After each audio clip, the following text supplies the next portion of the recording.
How's it going, everybody? And thank you for joining me this week on Out of the Bothros for Weekly Word Wednesday.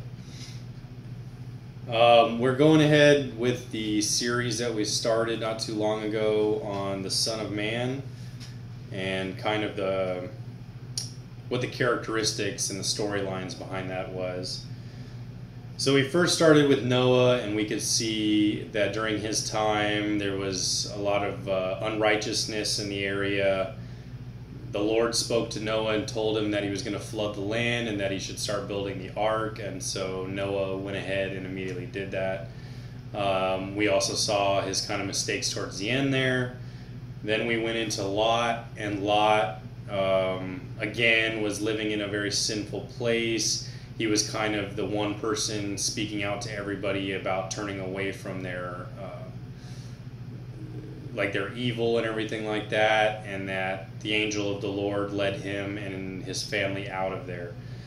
So now we're going to go ahead, and we actually have more of a full picture of a Son of Man here, as well as a prophet in Ezekiel. So we're going to actually go ahead and spend a little bit of time here, maybe a couple of days on Ezekiel here, because there's a lot of information, and it goes a little bit more in depth into what the conversations are kind of between Ezekiel and the Lord, what the situation was and the people he had to speak to, and it kind of goes in depth later on in Ezekiel about some of the past sons of man and their situations as well, and a little bit more in depth than that.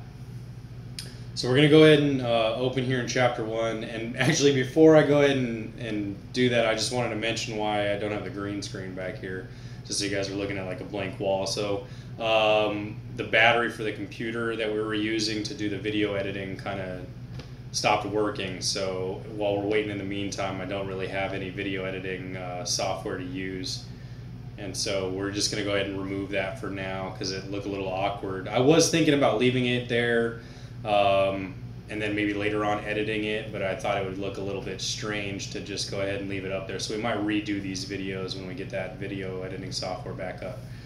So we'll go ahead and open here in chapter 1 and then keep reading. I'm probably only going to go to about chapter maybe 5 or 6 and then going to go ahead and call it quits. I'm not really going to speak too much about what's going on here because it's pretty much laid out. So for the first little period here before we get towards the end and actually do more discussion, I'm going to go ahead and open up with just kind of a little bit of reading and maybe a few questions at the end. So in chapter 1, in the 13th year, in the 4th month, on the 5th day, while I was among the exiles, by the Kibar River, the heavens were opened, and I saw visions of God. On the 5th of the month, it was the 5th year of the exile of King Jehoiachin, I believe it is pronounced. The word of the Lord came to Ezekiel the priest, the son of Buzi, the Kibar River in the land of the Babylonians. There the hand of the Lord was upon him. I looked and I saw a windstorm coming out of the north. An immense cloud was flashing lightning and surrounding by brilliant light. The center of the fire looked like glowing metal, and in the fire was what looked like 4 living creatures. In appearance their form was that of a man, but each of them had 4 faces and 4 wings. Their legs were straight, their feet were like those of a calf, and gleamed like burnished bronze. Under their wings, on their 4 sides, they had the hands of a man. All 4 of them had faces and wings, and their wings touched one another. Each one went straight ahead. They did not turn as they moved. Their faces looked like this. Each of the 4 had the face of a man. On the right side, each had the face of a lion. On the left side, of an ox. Each also had the face of an eagle. Such were their faces. Their wings were spread outward. Each had 2 wings, one touching the wing of another creature on either side, and 2 wings covering its body. Each one went straight ahead wherever the Spirit would go. They would go, without turning as they went. The appearance of the living creatures was like burning coals of fire, or like torches. Fire moved back and forth among the creatures. It was bright, and lightning flashed out of it. The creatures sped back and forth like flashes of lightning.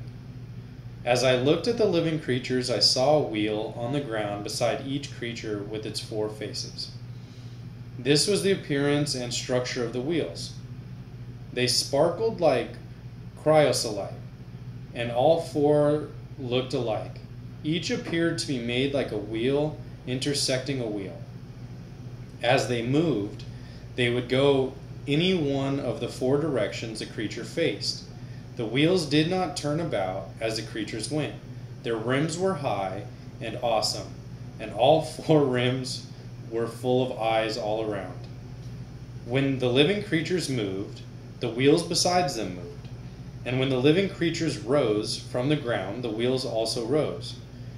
Wherever the Spirit would go, they would go, and the wheels would rise among them, because the spirit of the living creatures was in the wheels. When the creatures moved, they also moved. When the creatures stood still, they also stood still. And when the creatures rose from the ground, the wheels rose along with them, because the spirit of the living creatures was in the wheels. Spread out above the heads of the living creatures was what looked like an expanse, sparkling like ice and awesome. Under the expanse, their wings were stretched out, one toward the other, and each had 2 wings covering its body. When the creature moved, I heard the sounds of their wings, like the roar of rushing waters, like the voice of the Almighty, like the tumult of any army. When they stood still, they lowered their wings. Then there came a voice from above the expanse over their heads, as they stood with lowered wings. Above the expanse over their heads, what looked like a throne of sapphire. And high above on the throne was a figure that looked that of a man. I saw that from what appeared to be his waist up, he looked like glowing metal, as if full of fire, and that from there down he looked like fire, and brilliant light surrounded him, like the appearance of a rainbow in the clouds on a rainy day. So was the radiance around him. This was the appearance of the likeness of the glory of the Lord. When I saw it, I fell face down and heard the voice of one speaking. He said to me, Son of man, stand up on your feet, and I will speak to you. As he spoke, the Spirit came into me and raised me to my feet, and I heard him speaking to me. He said, Son of man, I am sending you to Israel, or to the Israelites, to a rebellious nation that has rebelled against me. They and their fathers have been in revolt against me to this very day. The people to whom I am sending you are obstinate and stubborn. Say to them, this is what the sovereign Lord says. Whether they listen or fail to listen, for they are a rebellious house, they will know that a prophet has been among them. And you, Son of man, do not be afraid of them or their words. Do not be afraid, though briars and thorns are all around you, and you live among scorpions. Do not be afraid of what they say, or terrified by them, though they are a rebellious house. You must speak many words to them, whether they listen or fail to listen, for they are a rebellious house. But you, Son of man, listen to what I say to you. Do not rebel like that rebellious house. Open your mouth and eat what I give you. Then I looked, and I saw a hand stretched out to me. In it was a scroll, which he unrolled before me. On both sides of it were written words of lament and mourning and woe. And he said to me, Son of man, eat what is before you. Eat this scroll, then go and speak to the house of Israel. So I opened my mouth, and he gave me the scroll to eat. Then he said to me, Son of man, eat this scroll I am giving you, and fill your stomach with it. So I ate it, and it tasted as sweet as honey in my mouth. He then said to me, Son of man, go now to the house of Israel and speak my words to them. You are not being sent to a people of obscure speech and difficult language, but to the house of Israel. Not to many peoples of obscure speech and difficult language, whose words you cannot understand. Surely if I had sent you to them, they would have listened to you. But the house of Israel is not willing to listen to you, because they are not willing to listen to me. For the whole house of Israel is hardened and obstinate. But I will make you as unyielding and hardened as they are. I will make your forehead like the hardest stone, harder than flint. Do not be afraid of them or terrified by them, though they are a rebellious house. And he said to me, Son of man, listen carefully and take to heart all the words I speak to you. Go now to your countrymen in exile and speak to them. Say to them, this is what the sovereign Lord says, whether they listen or fail to listen. Then the Spirit lifted me up, and I heard behind me a loud rumbling sound. May the glory of the Lord be praised in this dwelling place. The sound of the wings of the living creatures brushing against each other, and the sound of the wheels beside them, a loud rumbling sound. The Spirit then lifted me up and took me away, and I went in bitterness and in anger of my spirit, with the strong hand of the Lord upon me. I came to the exiles who lived at Tel Abib, near the Kebar River, and there, where they were living, I sat among them for 7 days, overwhelmed. At the end of 7 days, the word of the Lord came to me, Son of man, I have made you a watchman for the house of Israel, so hear the words I speak and give them warning from me. When I say to a wicked man, you will surely die, and you do not warn him or speak out to dissuade him from his evil ways in order to save his life, that wicked man will die for his sins, and I will hold you accountable for his blood. But if you do warn the wicked man, and he does not turn from his wickedness or his evil ways, he will die for his sins, but you will have saved yourself. Again, when a righteous man turns from his righteousness and does evil, I will put a stumbling block before him, and he will surely die. Since you did not warn him, he will die for his sins. The righteous things he did will not be remembered, and I will hold you accountable for his blood. But if you do warn the righteous man not to sin, and he does not sin, he will surely live because he took warning, and you will have saved yourself.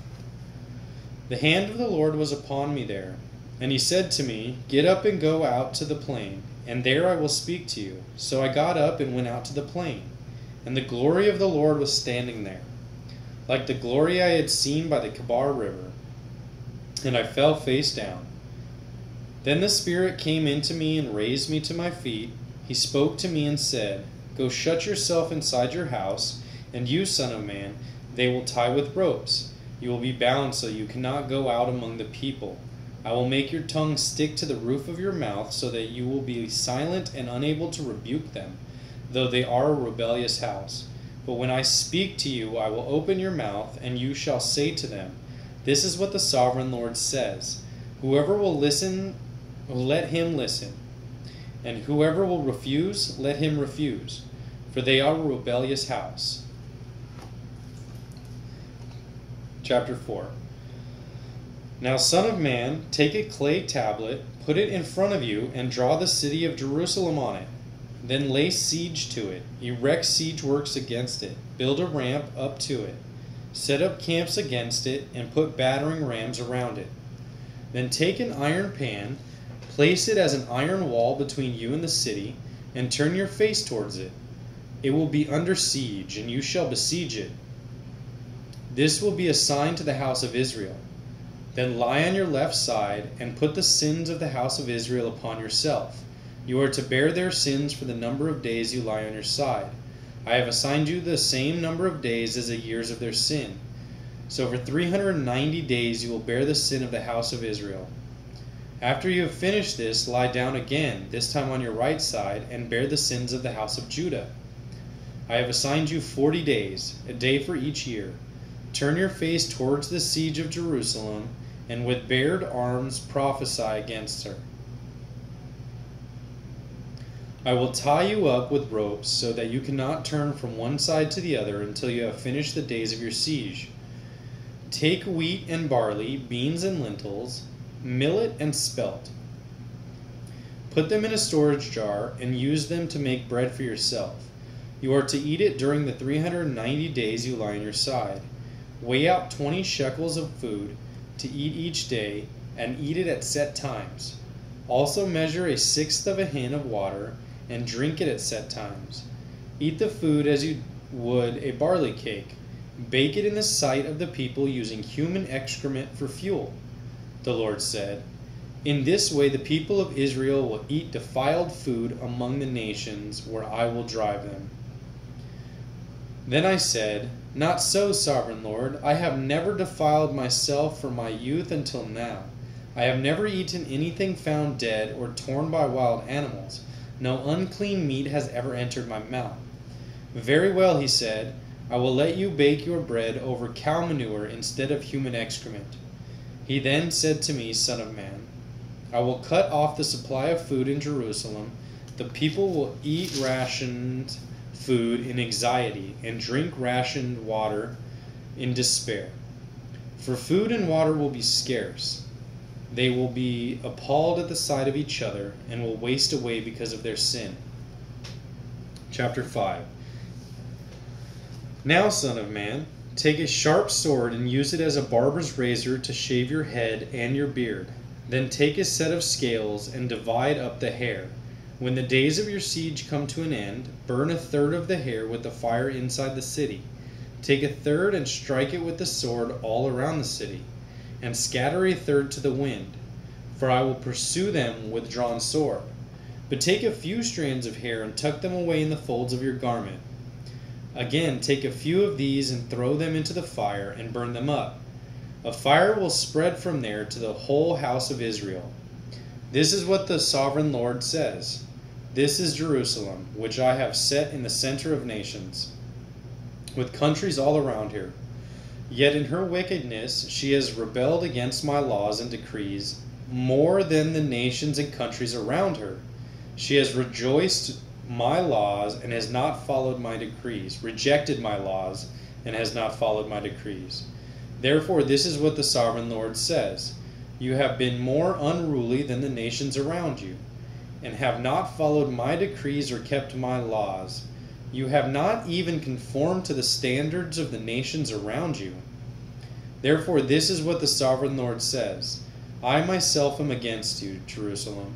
I will inflict punishment on you in the sights of the nations, because of all your detestable idols. I will do to you what I have never done before and never will do again. Therefore in your midst fathers will eat their children, and children will eat their fathers. I will inflict punishment on you, and will scatter all your survivors to the winds. Therefore as surely as I live, declares the sovereign Lord, because you have defiled my sanctuary with all your vile images and detestable practices, I myself will withdraw my favor. I will not look on you with pity or spare you. A third of your people will die of the plague or perish with famine inside of you. A third will fall by the sword outside of your walls, and a third I will scatter to the winds, and pursue with drawn sword. Then my anger will cease, and my wrath against them will subside, and I will be avenged. And when I have spent my wrath upon them, they will know that I, the Lord, have spoken in my zeal. I will make you a ruin and a reproach among the nations around you, in the sights of all who pass by. You will be a reproach and a taunt, a warning and an object of horror to the nations around you, when I inflict punishment on you in anger and in wrath, and with stinging rebuke. I, the Lord, have spoken. When I shout at you with my deadly and destructive arrows of famine, I will shoot to destroy you. I will bring more and more famine upon you, and cut off your supply of food. I will send famine and wild beasts against you, and they will leave you childless. Plague and bloodshed will sweep through you, and I will bring the sword against you. I, the Lord, have spoken. So before we go ahead and finish here after chapter 5, I want you guys just to kind of go through and kind of see actually what's going on here. We can kind of see it's a little bit more in depth than the stories of Noah and Lot. Noah was around, during the earliest times, and the people amongst him there. We had Lot in Sodom and Gomorrah, which wasn't his people. He actually went to another people and was kind of supposed to, I guess, be a light in that town. And then we see Ezekiel here, who is now going to the house of Israel, who has chosen to rebel against God, to try and be a prophet to them, to persuade them to follow the Lord instead of their evil ways. Kind of want you guys to think about, too, what's going on here as far as the fact that not only are they not listening to God, they're also not even following the moral standards or whatever kind of standards the other nations even had. They're like more detestable than even the nations that have nothing to do with God. So whatever practices that they were doing were just beneath even the surrounding area. Also, too, I want you guys to think about what it is that these sons of men were kind of going through, because we see Ezekiel having visions here and hearing the word of the Lord. So before we go ahead and close, I want you guys just to go ahead and spend a little bit of time thinking about that. And then also go through and see if there's anything you guys notice that can correlate to any other verses throughout. Because there's a few things that kind of popped out to me as far as like the Lord speaking with zeal.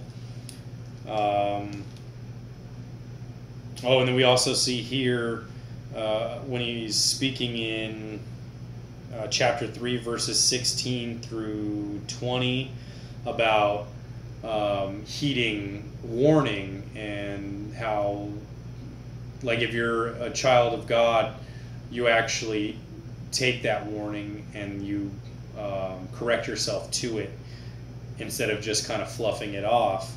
And so we see here that's actually spoken about when if a prophet or a child of God does not speak to another child of God against their wicked ways, and they're just watching them kind of sin constantly, they're also accountable for it, because you are somewhat responsible for letting someone know that they are slipping up.